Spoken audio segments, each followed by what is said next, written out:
네, 안녕하세요. 자, 이번 시간에는 그 상상력에 대해서 한번 알아볼게요. 뭐 상상력의 달인.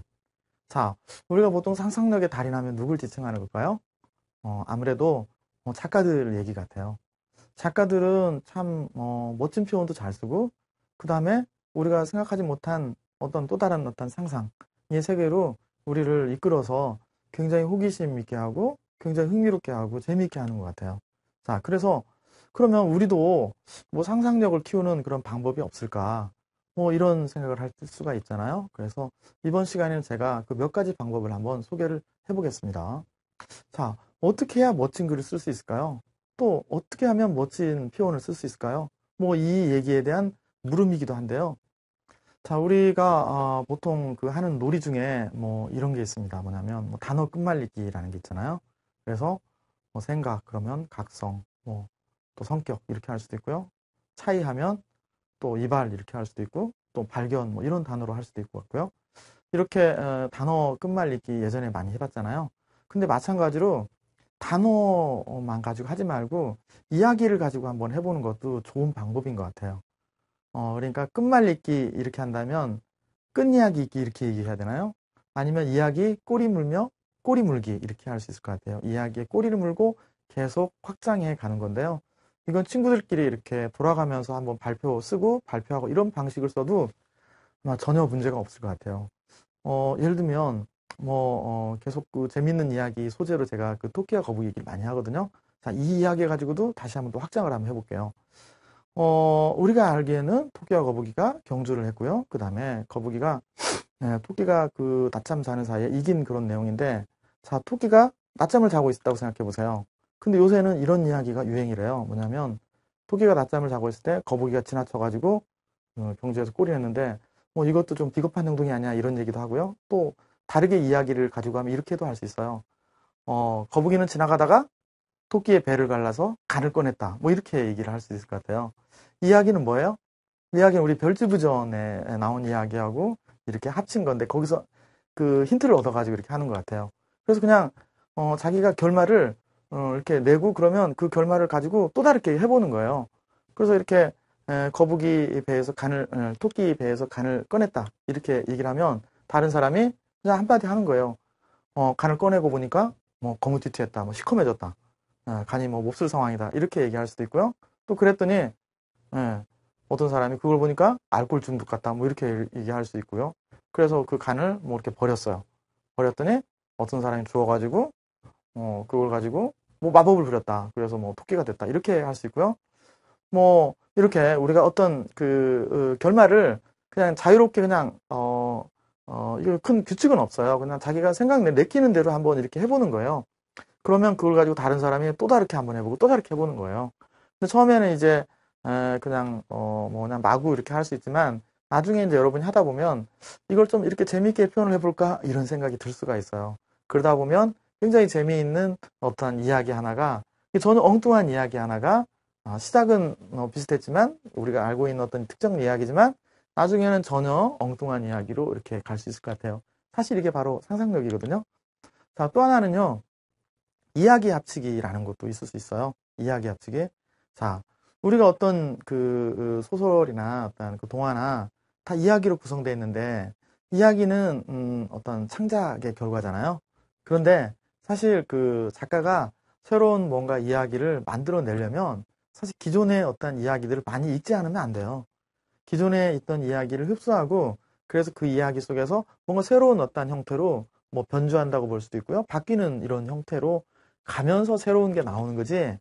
예, 뭐 예를 들어 우리가 흔히 하는 말로 하늘 아래 새 것은 없다 이런 얘기가 있어요.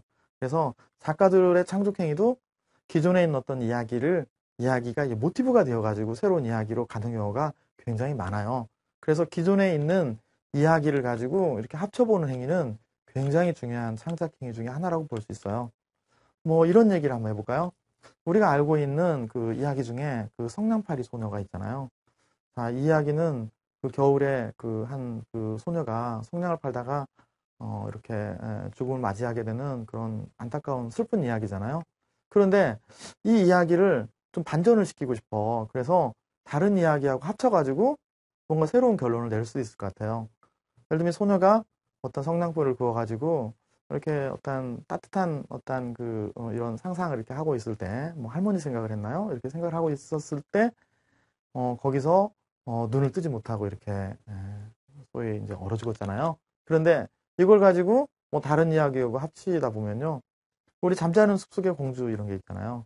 공주가, 마녀의 저주에서 이렇게 자고 있었는데요. 긴 잠에 빠졌는데, 지나가던 그 왕자님의 어떤 키스에 의해서 살아났잖아요.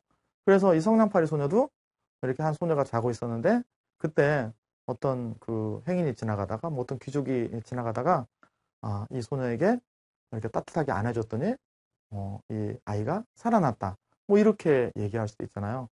물론 잠자는 숲의 공주처럼 하려면 키스를 해야 되겠죠. 그러면 여하튼 살아났다 이런 형식으로 갈 수 있을 것 같고요.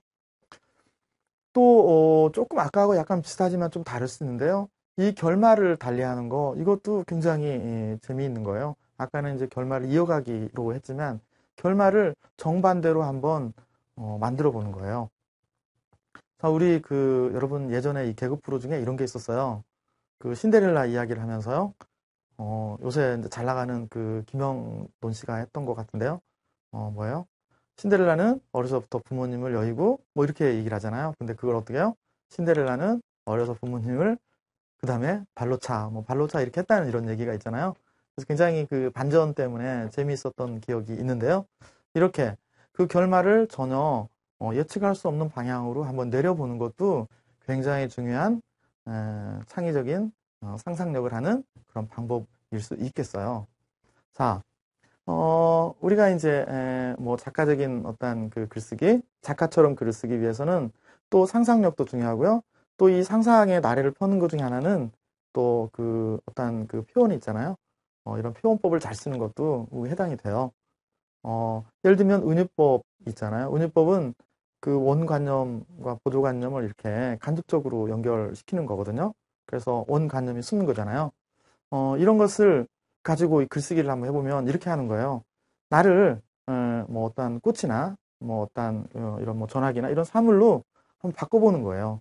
그러면서 그 이유를 대는 방식으로 해도 괜찮을 것 같아요. 예를 들면 나는 장미꽃이다. 왜냐하면 나는 5월에 기운이 쑥쑥 난다. 뭐 5월에 아름답다. 뭐 이렇게 할 수도 있고요. 또 나는 책이다. 왜냐하면 나는 걸어다니는 책이라고 할 만큼 지식이 많다. 뭐 이렇게 얘기할 수도 있을 것 같고요. 뭐 나는 휴대폰이다라고 얘기하면 어떻게 될까요? 나는 늘 다른 사람과 소통하는 걸 즐긴다. 뭐 이렇게 얘기할 수도 있지 않겠어요? 이렇게 은유법을 쓰다 보면 뭔가 새로운 상상을 하게 되는 거잖아요. 뭐냐면 이 꽃의 특성이 뭘까? 휴대폰의 특성이 뭘까? 이렇게 상상을 하는 거잖아요. 그러다 보면 창의력이 생길 것 같고요.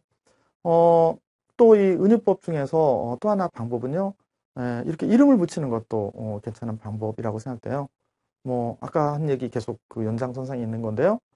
뭐 예를 들면 나는 물고기다. 뭐 이렇게 얘기할 수 있고요. 너는 물고기다. 이렇게 얘기할 수 있는 것들이죠. 이름을 붙이는 거예요. 근데 이렇게 하면 더 재밌는 얘기가 돼요. 너는 물고기야?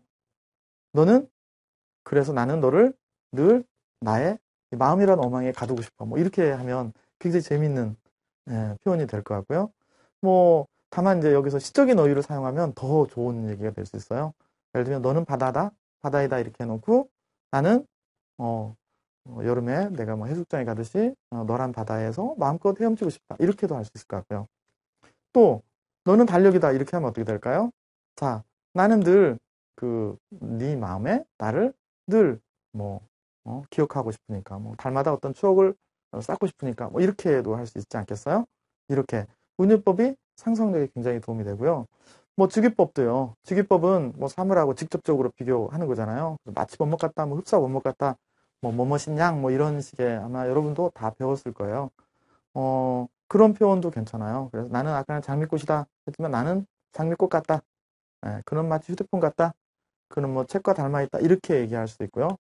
계속 얘기하면 아까 얘기한 대로 뭐 나는 깍두기 같다. 이렇게 얘기하고요. 너는 진짜 깍두기 같은 사람이야. 왜냐면 매사를 항상 깍두기처럼 반듯하게 하니까 이렇게 할 수도 있겠고요. 나는 김치 같은 사람이야. 왜냐면 나는 사람들이 가장 즐겨 찾는 음식처럼 내가 굉장히 인기 많은 사람이야. 뭐 이런 식으로 얘기를 하는 그런 방식도 있을 것 같고요. 자, 여기서 이제 조금 더 고난이도로 얘기하면요. 이 개념을 비교하는 것도 있을 것 같아요. 예를 들면 우리 집에 엄마 아빠가 좀 요새 싸워가지고 대화가 없다. 그래서 엄마 아빠는 식탁에서 얘기를 안 한다. 이렇게 하게 되면 우리 집은 개그 프로에 예전에 또 그런 게 있었어요. 조용한 가족이라는 게 있었잖아요. 엄마 아빠가 얘기를 안 하니까 중간에 이제 아이를 통해서 이렇게 얘기하는 이런 방식이 있었잖아요. 그래서 우리 집 가족은 조용한 가족이야. 이렇게 얘기할 수도 있고요. 또 뭐 우리 가족은 막힌 고속도로야. 이렇게 얘기할 수도 있잖아요. 그래서 뭔가 대화가 통하지 않는 그런 상황이야. 이렇게 얘기해보는 그런 방식도 굉장히 중요한 어떤 그 글쓰기와 표현하기 또 상상력의 방법일 것 같고요. 자, 가장 또 좋은 방법 중에 하나는요, 여러분이, 뭐라고 해야 될까요? 시인이 되는 방법이에요, 시인. 자, 뭐, 시인은 정말 상상력의 달인이잖아요. 그래서 우리가 보지 못한 면을 잘 캐치해가지고 아름다운 언어로 표현하는 게 시인이잖아요. 자, 그래서 우리가, 이런 멋진 상상력 중에 그 대표적인 결과물이 하나의 시라고 할 수 있는데, 여러분 시를 잘 쓰려면요, 일단 그 시인의 눈으로 세상을 바라봐야 돼요. 시인들은 좀 우리하고 좀 다른 면이 있어요. 일단 사물을 자세히 봐야 돼요. 사물을 자세히 보다 보면 남들이 보지 못하는 그런 면이 있어요. 그런 면을 가지고 아름다운 어떤 단어로 표현하는 거고요. 또 뭐 같은 말이지만 남들이 볼 수 없는 부분까지 이렇게 볼 수 있는 눈, 어떻게 보면 여러 개의 눈을 가져야만 시인이 될 수 있어요. 그래서 어떻게 얘기할까요? 이 똑같은 사물을 볼 때 우리는 그런 것 같아요. 어떤 사람은 그 사물의 핵심을 보는 사람인데 어떤 사람은 변두리만 보는 사람도 있고요. 또 어떤 사람은 전체를 보는데 어떤 사람은 뭐 부분만 보는 사람도 있을 것 같고요. 또 어떤 사람은 그 사물에 숨겨진 본질을 보는 사람도 있고요. 어떤 사람은 겉모습만 보는 경우도 있을 것 같아요. 그런데 시인은 그 어떤 사물의 핵심 또 그걸 뛰어넘는 본질을 보는 사람인데요. 이것은 사실 어떻게 보면 시인의 예리한 눈, 예리한 관찰, 그 다음에 또 감수성도 굉장히 필요할 것 같아요. 예. 뭔가를 보고 느끼는 능력이잖아요. 그 주변에서 민감한 능력이고요. 뭐 이런 그 시인이 되어보는 것도 하나의 창의력을 높이는데 좋은 방법일 것 같고요. 뭐 이런 게 있더라고요. 자, 그 예전에 그 접시꽃 당신이란 그 시를 쓴 도종환 씨 있는데요. 이분이 이런 독특한 어떤 사유를 했어요. 최근에 어떤 책이 하나 나왔거든요. 근데 그 책에 보면 이런 게 나와요. 어느 비 오는 날이었는데 4월이었어요. 그런데 어디 이렇게 뭐 돌담길인가 이렇게 거리를 걸어가는데 어디선가 이 달콤한 꽃향기가 나더라는 거예요. 근데 비가 오는데 뭐 사실 그런 꽃에 이렇게 관심을 가질 수 있는 사람이 많지는 않을 거 아니에요. 그런데 이분은 꽃향기를 맡고 그걸 한번 따라가 봤대요. 그랬더니 나무 한 그루가 있더래요. 라일락 나무였대요. 그때 이 시인은 또 우리 같으면 그냥 참 냄새 좋다 하고 지나가겠지만 이 시인은 또 그런 재밌는 사유를 했어요. 어떤 사유냐면 야, 이게 우리가 비가 오면 뭐 사람들은 되게 처지고 이렇게 뭔가 자기의 어떤 할 일을 안 하기도 하고 이렇게 하는데 그러니까 예를 들면 비라는 뭐 어떤 폭풍우라든가 아니 폭풍우라는 우리 인생에 어려운 일 같은 게 닥치면 뭔가 이렇게 향기를 내기가 어렵잖아요. 그런데 이 시인은 그걸 보면서 야, 꽃은 비가 와도 향기를 내뿜는구나. 그걸 느꼈대요. 그래서 아, 이렇게까지 생각을 해요. 혹시 이 향기는 이 꽃이 지나가는 나에게 향기를 들려주려고 한 게 아닐까. 마치 말하자면 이 꽃은 나에게 뭔가 이야기를 전하고 싶은 게 아닐까. 이렇게 생각을 하고요. 그걸 가지고 이렇게 시로 표현을 했어요. 참 대단한 사람들이죠. 근데 여기 또 하나의 사례가 재밌는 게 있는데요.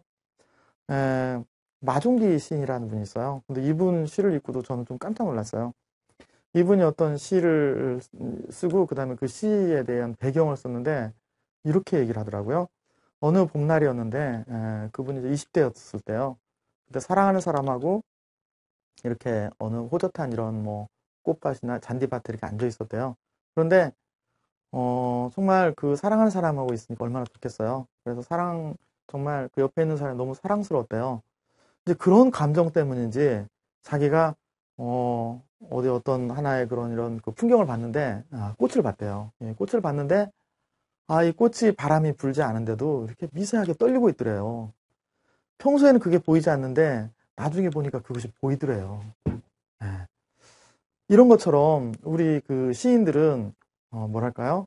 우리가 그 어떤 대상에 대해서 어떤 뜨거운 어떤 그런 열정, 또 감수성, 그 다음에 산물에 대한 어떤 관찰력, 이런 걸 통해 가지고 여러 가지 어떤 상상력의 나래를 펴고 그걸 가지고 시를 써내는 이런 사람들인 것 같아요. 그래서 우리도 이 상상력이 높이기 위해서는 아까 얘기한 다양한 방법들 있잖아요. 이야기를 한번 이렇게 이어본다든가, 또 이야기를 합친다든가, 또 어떤 시인의 눈으로 세상을 바라보는 것들, 이런 것들도 우리가 상상력을 높이는데 너무나 좋은 우리에게 자극이 될 것 같아요.